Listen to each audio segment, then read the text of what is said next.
નમસ્કાર, સ્વાગત છે આપનું ડીટીવી ન્યૂઝ પર।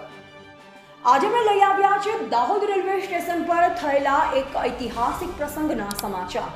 અગસ્ત ક્રાંતિ તેજસ રાજધાની એક્સપ્રેસ ટ્રેનનું દાહોદ ખાતે ભવ્ય સ્વાગત થયું, જ્યાં માનનીય સાંસદ શ્રી જસવંતસિંહ ભાભોરે લીલી ઝંડી બતાવી ટ્રેનનું પ્રસ્થાન કરાવ્યું। ટ્રેનના લોકો પાયલટનું પણ સન્માન કરવામાં આવ્યું। તો ચાલો જાણીએ આ ખાસ પ્રસંગની વિગત।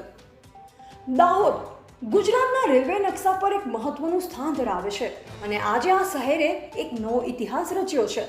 અગસ્ત ક્રાંતિ તેજસ રાજધાની એક્સપ્રેસ, જે નવી દિલ્હી અને મુંબઈ વચ્ચે દોડે છે, તેનું દાહોદ રેલવે સ્ટેશન ખાતે પ્રથમ સ્ટોપેજ શરૂ થયું।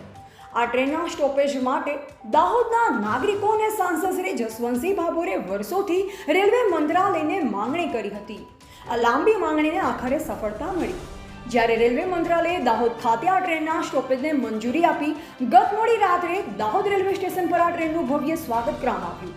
સાંસદ શ્રી જસવંતસિંહ ભાભોરે લીલી ઝંડી બતાવી ટ્રેનને પ્રસ્થાન કરાવ્યું, જ્યારે ટ્રેનના લોકો પાયલટનું સન્માન કરી તેમનો આભાર વ્યક્ત કરવામાં આવ્યો। આ પ્રસંગે સ્થાનિક નાગરિકોમાં ખૂબ જ ઉત્સાહ અને આનંદની લાગણી જોવા મળી।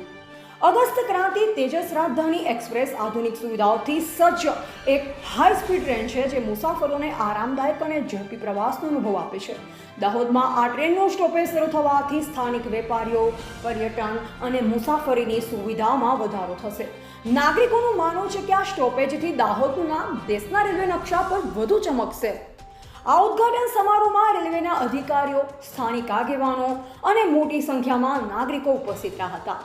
સાંસદ શ્રી જસવંતસિંહ ભાભોરે આ સફળતા માટે રેલવે મંત્રાલય અને માનનીય વડાપ્રધાન શ્રી નરેન્દ્રભાઈ મોદીનો આભાર વ્યક્ત કર્યો। તેમણે જણાવ્યું કે આ સ્ટોપેજ દાહોદના વિકાસમાં મહત્વનું પગલું સાબિત થશે। ઘણા વર્ષોથી દાહોદની જનતાની સુવિધા માટે અગસ્ત ક્રાંતિ તેજસ રાજધાનીના સ્ટોપેજ માટે સતત રજૂઆતો દાહોદના સાંસદ જસવંતસિંહ ભાભોર સાહેબ દ્વારા કરવામાં આવી હતી અને હાલમાં 26/5ના રોજ પ્રધાનમંત્રીશ્રી જ્યારે દાહોદના પ્રવાસે આવેલા એ દરમિયાનમાં રેલવે મંત્રી શ્રી અશ્વિની વૈષ્ણવજીએ બાંહેધરી આપીને ગયા હતા। એમને આપેલું વચન પૂર્ણ કર્યું છે અને અશ્વિની વૈષ્ણવ સાહેબે અગસ્ત ક્રાંતિ તેજસ રાજધાનીનું સ્ટોપેજ દાહોદમાં આજે 16 તારીખથી શરૂ થયું છે। આ ટ્રેનથી મુંબઈ અને દિલ્હી બંને ડેસ્ટિનેશન પર જવા માટે વેપારીઓ, ઉદ્યોગપતિઓ અને રેલવેનું આટલું મોટું કારખાનું થયું છે, તો રેલવેના અધિકારીઓને પણ અવરજવરમાં સુવિધા રહેશે। સમય પહેલાં જ્યારે આ ટ્રેનનો હતો ત્યારે સમય બીજો હતો, પણ અત્યારે સમય એવો છે કે રાત્રે 11:38 દાહોદથી ઉપડી અને સવારે 9:43 દિલ્હી પહોંચશે અને દિલ્હીથી સાંજે 5:15 ઉપડી અને રાતના 2:30 વાગે દાહોદ આવશે અને સવારે 10 વાગે મુંબઈ પહોંચશે। એટલે આ ટ્રેનથી દાહોદના લોકોને ઘણી બધી સુવિધા પ્રાપ્ત થવાની છે અને મારી એક દાહોદની જનતાને અને વેપારીશ્રીઓને અને ઉદ્યોગપતિશ્રીઓને અપીલ છે કે આ ટ્રેનનો વધુમાં વધુ ઉપયોગ કરે।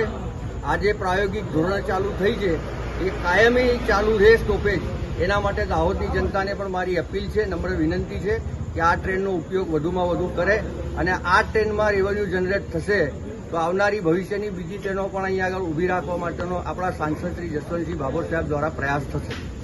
આજે દાહોદ માટે ખૂબ જ ગૌરવનો દિવસ છે। અગસ્ત ક્રાંતિ તેજસ રાજધાની એક્સપ્રેસનું દાહોદ ખાતે સ્ટોપેજ એ દાહોદના નાગરિકોની લાંબા સમયથી ચાલતી માંગ હતી। આ સ્ટોપેજથી મુસાફરોને સુવિધા મળશે અને દાહોદનો વિકાસ નવી ઊંચાઈઓ સર કરશે। હું રેલવે મંત્રાલય અને વડાપ્રધાન શ્રી નરેન્દ્રભાઈ મોદીનો હૃદયપૂર્વક આભાર માનું છું। આ ટ્રેનનું સ્ટોપેજ દાહોદના લોકો માટે એક મોટી ઉપલબ્ધિ છે। સ્થાનિક નાગરિકો અને વેપારીઓએ આ નિર્ણયને આવકાર્યો છે અને તેનાથી દાહોદની આર્થિક અને સામાજિક પ્રગતિને વેગ મળશે તેવો વિશ્વાસ વ્યક્ત કર્યો છે। આ રીતે અગસ્ત ક્રાંતિ તેજસ રાજધાની એક્સપ્રેસનું દાહોદ રેલવે સ્ટેશન ખાતે સ્ટોપેજ એ દાહોદના વિકાસનું એક નવું પગલું છે। આ ઐતિહાસિક ક્ષણની વધુ વિગતો અને લોકોની પ્રતિક્રિયાઓ જાણવા માટે ડીટીવી ન્યૂઝ યુટ્યુબ ચેનલ પર પૂરો વિડીયો જુઓ, સબસ્ક્રાઇબ કરો, લાઇક કરો અને તમારા વિચારો કમેન્ટમાં શેર કરો। ડીટીવી ન્યૂઝ સાથે જોડાયેલા રહો, કારણ કે અમે તમારા માટે લાવીશું આવા જ વધુ અપડેટ્સ। નમસ્કાર।